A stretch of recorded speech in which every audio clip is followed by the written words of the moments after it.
Giving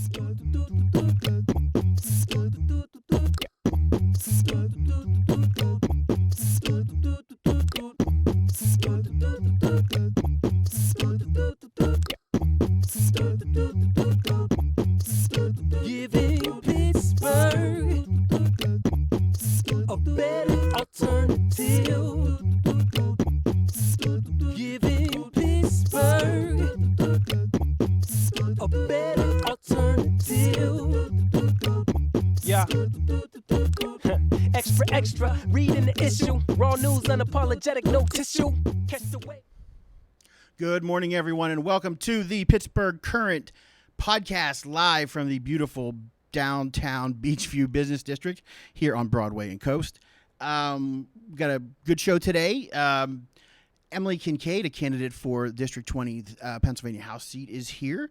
We also want to tell you about an event that we are we have coming up this weekend. You can celebrate International Women's Day this Sunday with Pittsburgh Current and Women Who Rock at the Hard Rock for Overcoming, a night of storytelling to benefit McGee Women's Research Institute and Foundation on Sunday, March 8th at 7 p.m. This special event features local women presenting their stories of overcoming in life, work, and day-to-day situations. The event will be hosted by the Pittsburgh Current and recorded for broadcast on the Pittsburgh Current Podcast Network. Some of the featured readers are Liz Berlin, Yolanda Murphy, Dr. Holly Hood, Bethany Rue, our own Bethany Rue, associate publisher of the Pittsburgh Current. So it should be, it's a great event for a great cause. Tickets start at $20, and there are other packages available. You can go to hardrockcafe.com for ticket details. I'm not a very good pitch man. But someone who's had to pitch themselves a lot recently is attorney Emily Kinkead. She's a candidate, as I said, for Democratic nomination for the District 20 PA House seat, which includes parts of the North Side, North Hills, Lawrenceville. You'll face five-term incumbent Adam Ravenstall. Emily, welcome to the Pittsburgh Current podcast. Thank you for having me. It's great to be here. So the obvious first question is, well, actually, I think there are two. Everyone always says first, why are you running? But I always like to ask, guys, I think it's a slightly different question, which is, what made you decide that politics was sort of a next step? You've been involved in community activities, and you've done a lot of work in legislative areas. So what made you decide that this was now time to run? I mean, in the simplest terms, I think, like a lot of women, Trump prompted me. Yeah. So, November 8th, I was really drunk. November 9th, I was very hungover. And November 10th, I decided I was done waiting for other people to make the right decision. Yeah. I was I was in the process of buying a house, moving back to the North Side, which is where I'm from originally. And I realized that the person who was going to be representing me had largely been silent in representing the entire district. Right. And it really prompted me to evaluate how much, I could do from the outside if somebody on the inside wasn't doing anything. Right. Like how effective is it to lobby for change if the person who's actually making the decisions ultimately only just casts a vote and doesn't actually take that information and champion these causes himself. Yeah, I think I think it seems like there's from talking to some other people like Jessica Benham recently, it's that moment where you think there needs to be someone like me in that seat, and then you kind of realize, well, that someone like me could be me. So did you have sort of that moment that why wait for someone else or hope that someone else would get in the race? Yeah. So I was working for a judge at the time, and so I had sort of a forced reality of having to watch other people run and other people do things because as a law clerk, you're not allowed to participate in partisan politics. So from the end of 2016 through 2018, I had to sit on the sidelines. Wow. Yeah. And those were really hard years to do that. Sure. But it also gave me the ability to really watch and look and see that, somebody like me could do a really good job in this seat, and why not me? So let's talk first about what are some of the well, let's talk. Actually, you brought up a good point. You mentioned your opponent Adam Ravenstall in terms of this is someone who is I mean, it's a solid blue seat. That seat's never going, I said this of another district the other night, unless they, gerrymander in parts of West Virginia, that seat is never going red. So, and depending on the parts of West Virginia, it's still never going red. Right. It's still never going red. Right. If it gets wheeling, it's still going to be tough. But he's never so he's usually, it would seem, a solid blue vote for what others in the state house want to do, but he's never really, at least from what I've seen and from what I've read and from what I've looked up, he's never really spearheaded much. And I would think that would, in terms of legislation of any sort, be it something to help folks statewide or the district. So was that something you took note of? The fact that he's there, but he's not really leading, maybe? Is that a fair way to say it? Yeah. I think the best way to describe it, they say that if you're not at the table, you're on the menu. Right. And the fact of the matter is that District 20 has a seat at the table. It is a guaranteed seat at the table. Right. And yet our voice is silent, and so we're still on the menu. And you're seeing it all across the district. You're seeing it in Polish Hill and Lawrenceville and the Strip, where places are building up, but investment is really unsustainable. People are being priced out of their homes. Right. Businesses that have been there for long periods of time are shutting down because they can't pay the rent anymore.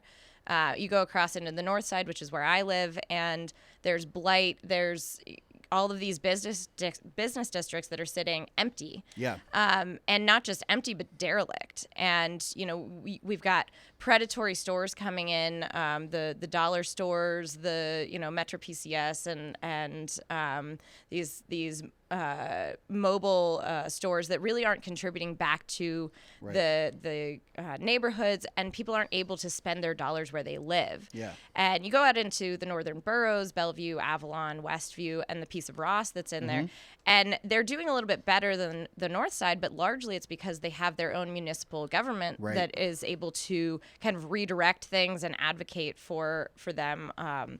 But yeah, it's we have, with this very safe blue seat, the ability to not just champion things for District 20, but champion things for the whole of the state, and go, use this seat that we're never going to lose to Republicans, and go into places that are more purple and explain and work with the constituents there even to say, look, progressive policies help you. Right. And this is why. And this is why you should support a Democrat, because they are working to make sure that you have a roof over your head and the needs that you have are met. And that we're not giving massive amounts of money to industries that don't need it. Right. I think that what you mentioned about one place in particular, East Ohio Street, is the perfect sort of example of what you're talking about. And the Northside Leadership Conference has done a great job over there. But there's only so much that can be done, especially when there are private owned properties. But you have nice little shops, and you have restaurants, and then again, you either have abandoned things, or you have, as you said, sort of the exploitive type businesses. And so, yeah, it would seem as though there is a need there obviously there's a need there for investment, and it would seem to be a place where having a state rep actively working for funds would be something that would be helpful. Yeah, yeah. And what's interesting is actually East Ohio Street is not technically in the district. Oh, it's not. 2 blocks outside of the district. Is it really? Yeah. But what's interesting is that if you look at the places in District 20, or places on the north side that you see development, none of them are in District 20. Okay, that's actually a great point. Yeah, so it's even to the point where 2 blocks outside of the district, you're seeing this kind of investment and redevelopment that you're not seeing, two blocks over. And that's Representative Wheatley's district, correct? It is. Yes. So, there. I made a point, and I did not the point I meant to make, but I made a point. So, but it's an accurate point, Yeah. And communities don't end just because we draw arbitrary lines. Right.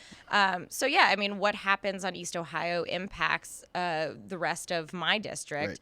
and it's an important thing to know that there are a lot of businesses that have the potential to really build up in the north side, and none of that is happening within District 20. Right.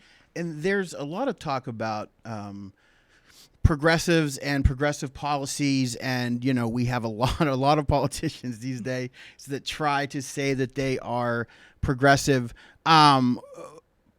But I mean, there's no question that is certainly where you're coming from. So explain to me a little bit about how progressive policies and coming at things from even more liberal side of the party, how does that help the average person in these neighborhoods? Sure. I think progressive it's a very nebulous word. Sure.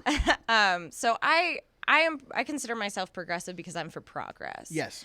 I'm for moving the ball forward. And so a lot of these policies are really, taking a holistic approach to economic development and, making sure that when we're making decisions about development and about jobs and about, what helps our area, that we're not just looking at it from one perspective. We're looking at it from the perspective of our most marginalized communities. Because if we can help the people who have been helped the least, then we help everybody else. So, rising tide lifts all boats. Right. So if you center a neighborhood like Northview Heights, which has been marginalized and ignored for even longer than, other areas of District 20 have, and you make decisions that help people who are living there, you're helping everybody else. And so that's ultimately what I view progressive policies as, is that you're looking at helping kind of the least, the most vulnerable, and you help them up, you help everybody else up. I assume you've gone out, you've been knocking on doors, you've been talking to residents. Two things. Well, I'll ask them one at a time, so that way they're more. But so what are constituents telling you are the most important issues that they see? And and I'll just tag this on too. This is my second part. Have you gotten a feel for how the district feels about its current representation? So what we've been hearing at the doors a lot is people are really ready for change. They're ready for somebody who is going to be much more proactive, who's going to be in the district a little bit more, who will anticipate their needs and not just expect them to find the representative and let them know what the issue is, but somebody who's going to be around enough that you can talk to them about, what's going on in your life, and they can hear it and be like, okay, this sounds like you need this. Let me look into it and be a little bit more proactive. So, when we talk, it's you can kind of break the district into kind of three segments, which is the parts of the north side, the northern boroughs, and Lawrenceville, the Strip, Polish Hill. And they each kind of have their own unique pocket of needs. So Lawrenceville, Polish Hill, the Strip, they're looking for really like responsible, sustainable development in a way that, kind of stops the bleeding at this point, in terms of not pricing people out of their homes and not, making it unlivable there, too expensive to live. People want to continue to live in Lawrenceville. They like it, but they want to not have to be paying, $2,000 a month for their rent. Yeah. So into the north side, people there really want investment. They want to feel like they're not being ignored.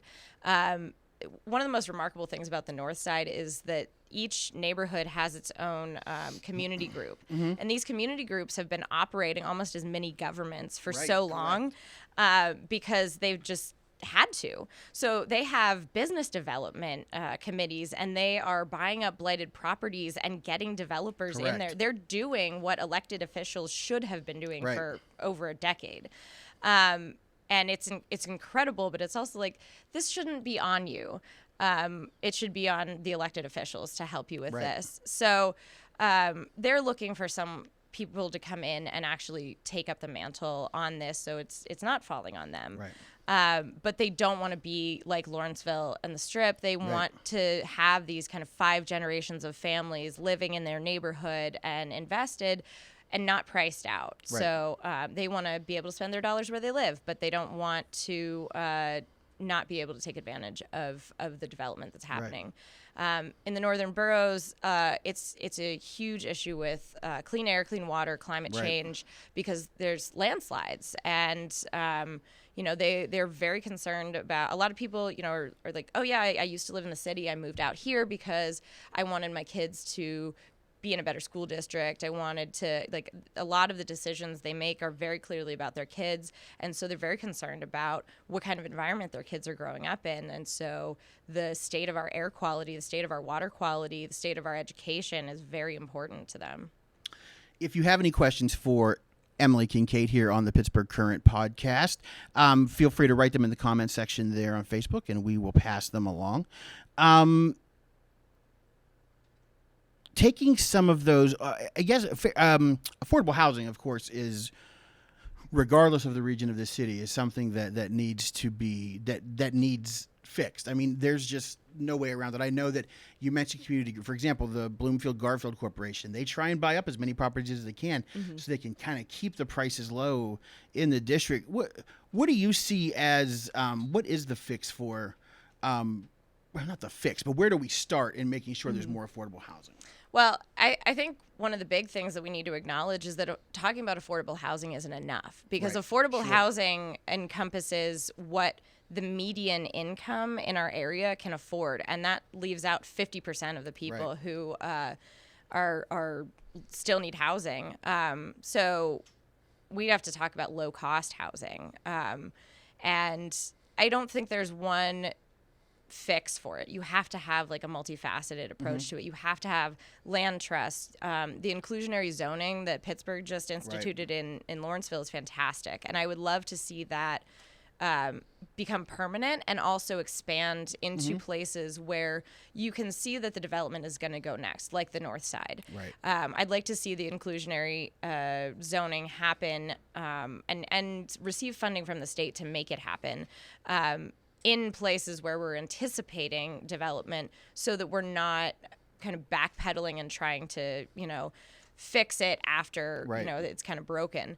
We need to, I bring up Northview Heights, but I think all the time, but I think Northview Heights is really like a great place to start, in that if we built up more units in Northview Heights, like they've been asking for years, if we fixed up the units that are there already, and really kind of centered that in a lot of ways, I think we could address a lot of low-cost housing needs on the north side.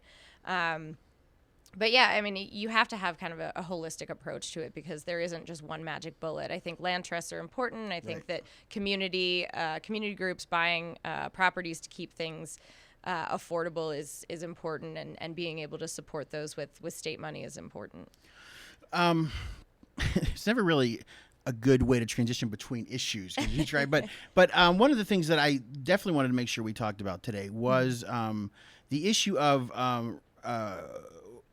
women's reproductive health, reproductive justice. And I bring this up because for the longest time, Adam Ravenstahl was a pro-life candidate. And it's only been, I don't even know, it's very recent that he has now said he's pro-choice. But I think that comes with the fact that we've seen so many young progressive candidates in the last 3 years winning seats. I mean, Bethany Hallam, Allegheny County Councilor at Large, Bethany Hallam, she won a good portion of the 20th district, if I'm remembering correctly, and so that almost seems to be a pivot toward, at least acknowledging the idea that people want a more progressive leader. I think it is. I can tell you exactly when he evolved on it. Yeah, I'm sure. Because it was September 5th of 2019 when it was announced that he was being challenged by a woman. Right. And it's very convenient timing that he's never actually explained as to what it is that caused him to change on this issue. Everyone, I think, that changes their mind on an issue has an aha moment. Right. And he's never articulated it. Right. And I think it's telling.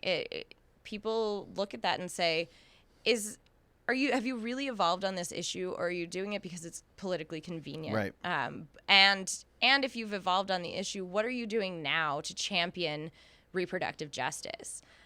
Because he isn't even calling it reproductive justice. He's calling it protecting women's health care. Right. Which I think that we should be protecting everyone's health care, Right. everyone's access to health care. Exactly. And that's not the same issue. Right. Explain the differences. So, I mean, healthcare access is everything. It's Mm-hmm. being able to see a doctor because you maybe broke your foot, Mm-hmm. or you have a cold that won't go away. Right.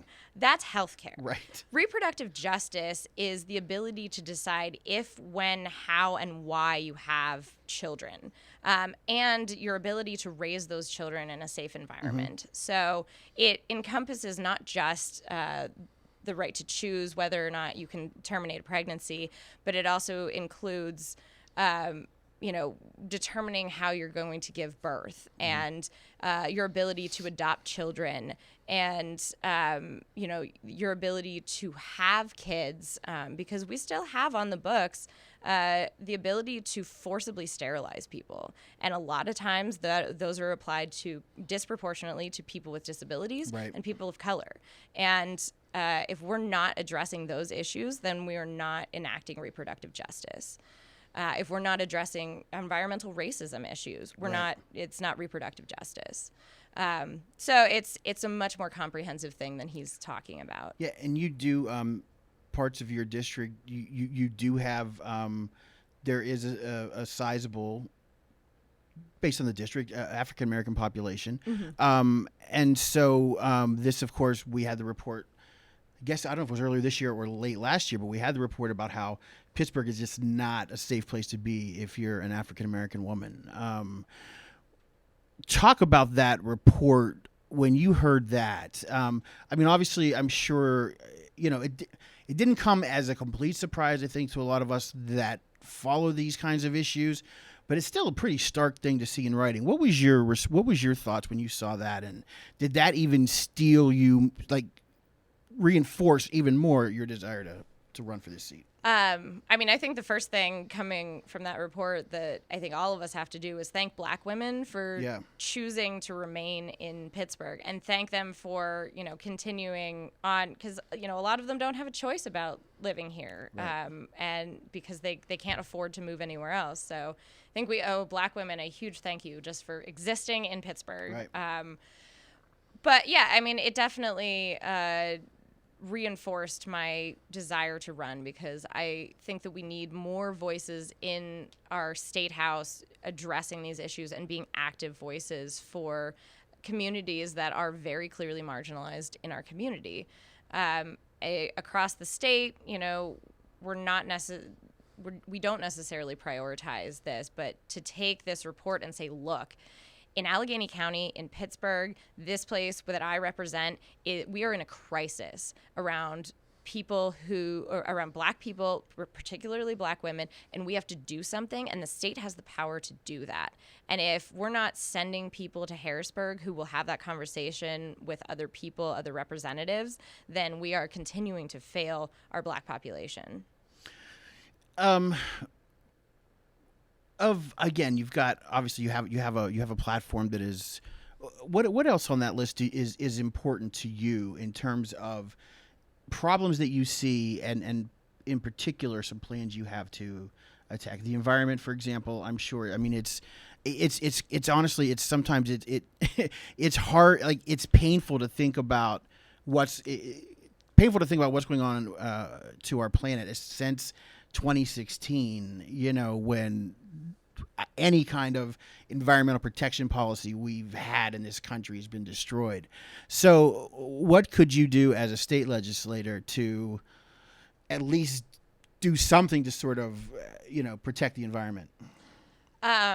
So this is this is where I will roll back into a seemingly totally unrelated Sure, please.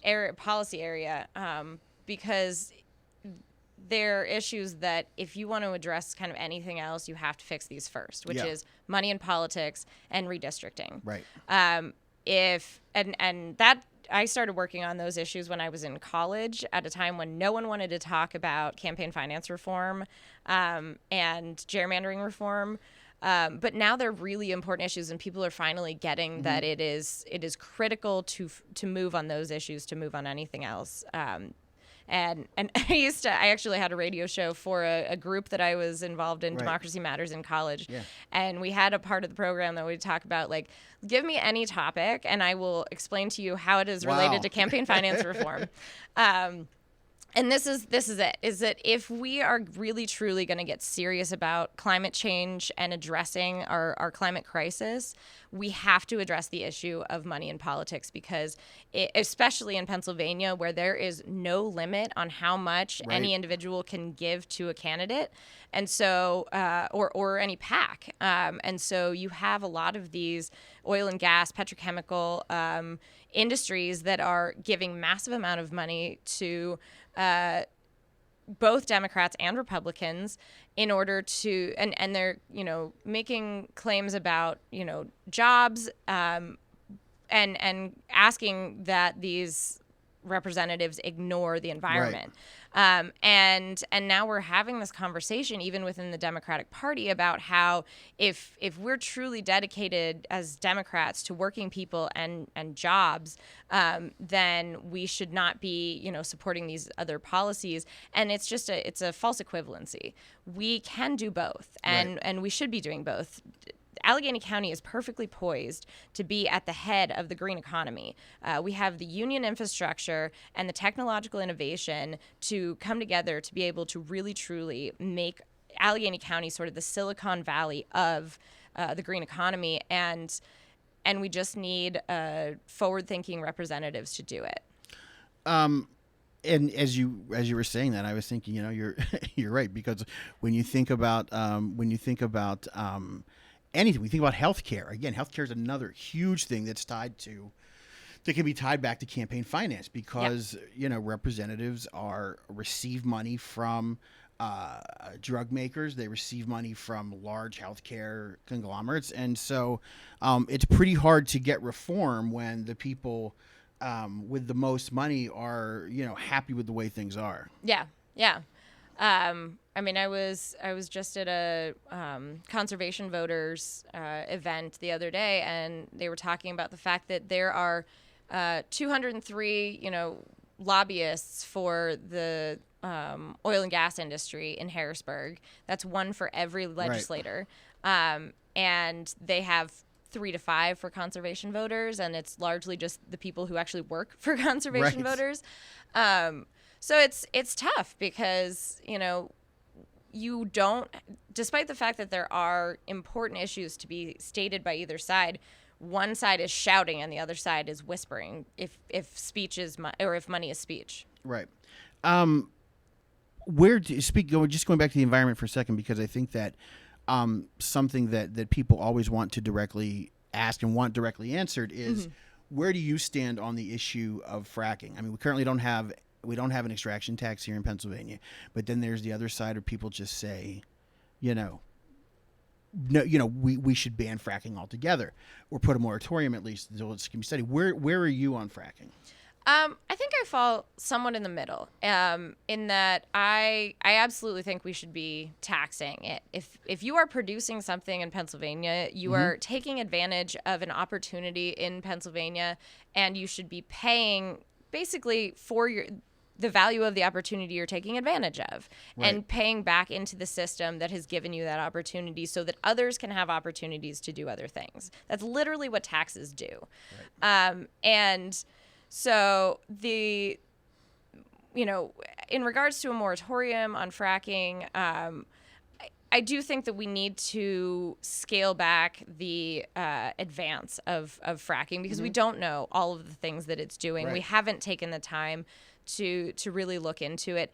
And I mean, the other thing is we are developing fracking wells at such a rate that we are being forced to subsidize the industry because they are producing natural gas at such a rate that it's no longer a profitable industry, but they continue to build these wells. Right. And so, yeah, I mean, I think a moratorium would honestly help the industry and allow us to not subsidize it anymore. And we shouldn't be subsidizing it. If an industry is not profitable on its own, the government should not be propping it up. But I also recognize that we cannot just stop fracking tomorrow. We need to have a real thoughtful transition from depending on fossil fuels to actually having an effective green economy. Right. So we can't do to, oil and gas workers what we did to coal miners, which is to just be like, nope, we're done. And steel workers, which is like, okay, now we're done. We're just shutting it down and, good luck for you. Right. We have to be thoughtful about the workers that are working in this industry. They're not bad people, and we shouldn't, in any way villainize them. And we should be making sure that they can still feed their families and keep a roof over their head. And to just, tomorrow stop fracking, that would hurt a lot of people. So we have to be thoughtful about it. Where is the future of the state's economy if it's not necessarily in energy, and oil and gas manufacturing, things like that, extraction and manufacturing? Where do you sort of see what is the answer, and how do we kind of get these workers trained for kind of a new future? I mean, I think they have a lot of the skills that are needed to really focus in on the green economy. I mean, we're going to still need to manufacture a lot of things. We need to make solar panels, and we need to make wind turbines, and we need to, build all of the things that would be necessary to have renewable energy. And the building trades that we have here, the unions, are top of their game, and are perfectly, skilled to be able to be building these things and manufacturing things. So it's really just bringing in companies and industry that actually recognizes that unions are the future, and we should be investing in union labor to build high-quality renewable resources. This is the Pittsburgh Current podcast. We are with Democratic District 20 Democratic candidate Emily Kinkead. And as we finish up here today, I want to talk about two more topics. One is I want to kind of ask you to kind of, bottom line in terms of where are you different than Adam Ravenstahl? Where do you see the main differences? And where do you think people should be sort of looking when they're measuring between the two candidates? Where should people be looking? What areas? I think the biggest difference between Adam and I is proactive versus reactive. I'm a proactive person. I have been working on the issues that come up in Harrisburg, both at the state and federal level, for over a decade, for actually almost 15 years. I have the experience on a multitude of issues to be able to hit the ground running on day one. And so I have, almost as much experience as he does, but I'm also, I'm a fighter. I've been actively championing these issues where he's been silent on a lot of them, and he's largely been, voting the way he's been told to vote. I am going to vote the way that my district needs, that our state needs. People will never wonder where I stand on an issue. They will never have to come find me to get help. I will be in the community. I will be around. They will know who I am. They will know what it is that I stand for. And I think that's largely the biggest difference between he and I. The other thing is I've never had to be dragged into acknowledging that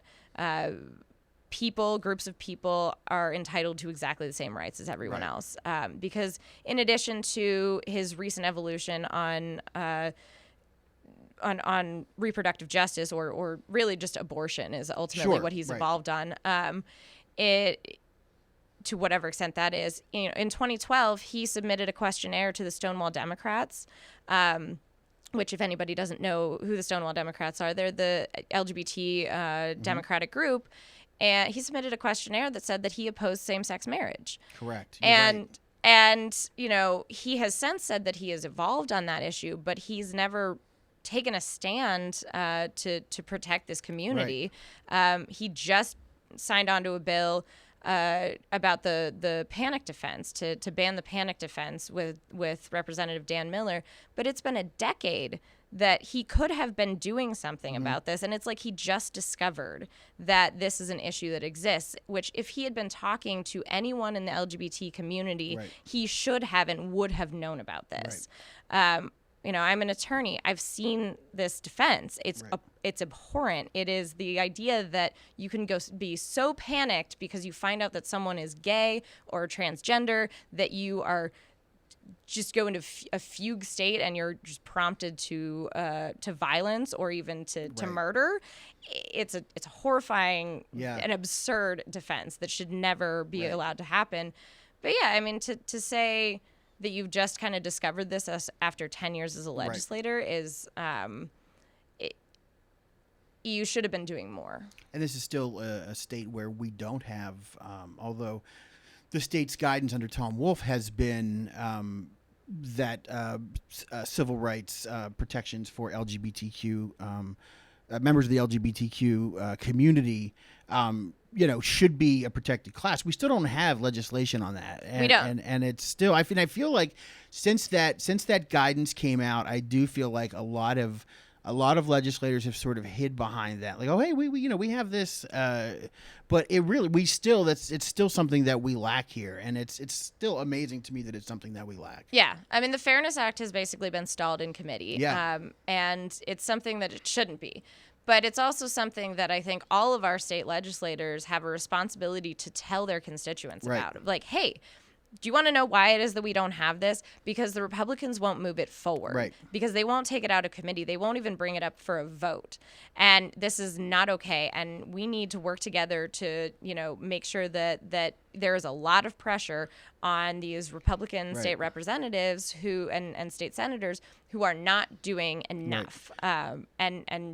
It almost feels like it's for some legislators, it's like the right they felt like the right to same-sex marriage was sort of, pushed upon them, and so we're in a place where you can marry your partner regardless of gender or who they are, but you can be fired for having a picture of your wife or your husband on your desk at work. Yeah. And that's just sort of always hit me as it almost feels like it's so we have to do this because, the Supreme Court, but, here we're still not, we can still sort of, for whatever reasons. I always just assume it's, ass backwards religious and, that sort of, righteous indignation of my way is the right way kind of a thing, and it always felt to me like this has been sort of a way to sort of almost thumb their nose a little bit at the law. Yeah, I think there's a lot of the Supreme Court can't tell me what to do, right? Which we saw most evidently in Alabama when their Supreme Court literally said, well, you can't tell us what to do. Right.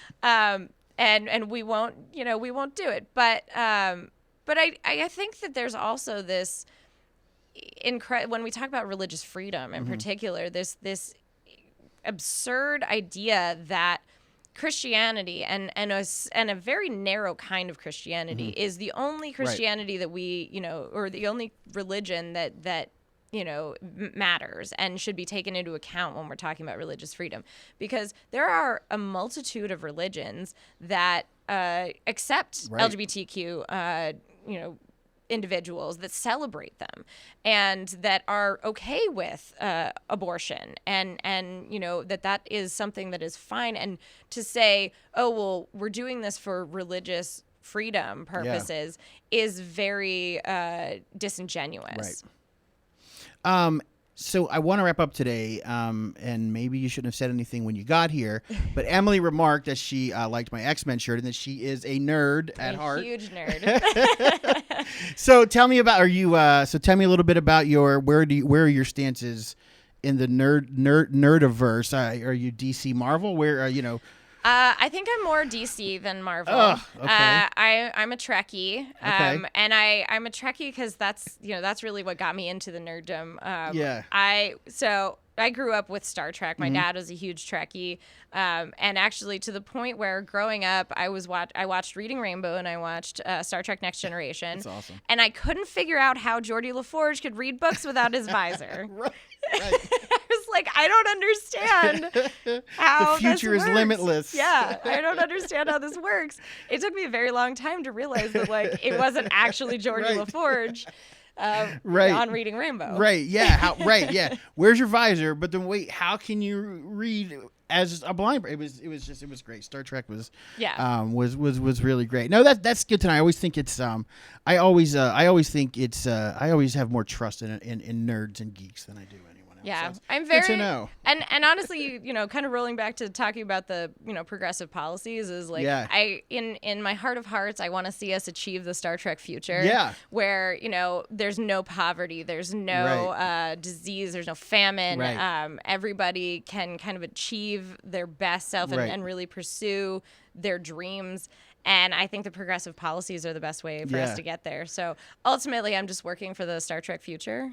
Well, Emily Kinkead, live long and prosper, and good luck the rest of the way down. Thanks for coming by. We appreciate it. Thank you for having me. And this has been the Pittsburgh Current Podcast. Again, just a quick reminder that Sunday at the Hard Rock Cafe in Station Square, we're co-hosting along with the...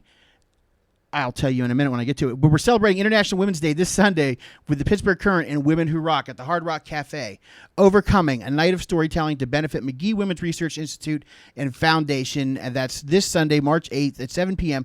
Tickets start at $20. It's going to be hosted by KDKA TV's Kim Gable, and there will be music by DJ Jess. And we're going to have folks like Liz Berlin, Fat Man D, Dr. Hollywood. They're going to be there, among others, to share their stories of overcoming the odds in their life. So we hope to see you there, and we hope to see you here next week on the Pittsburgh Current Podcast. New edition of the Pittsburgh Current on stands this Tuesday.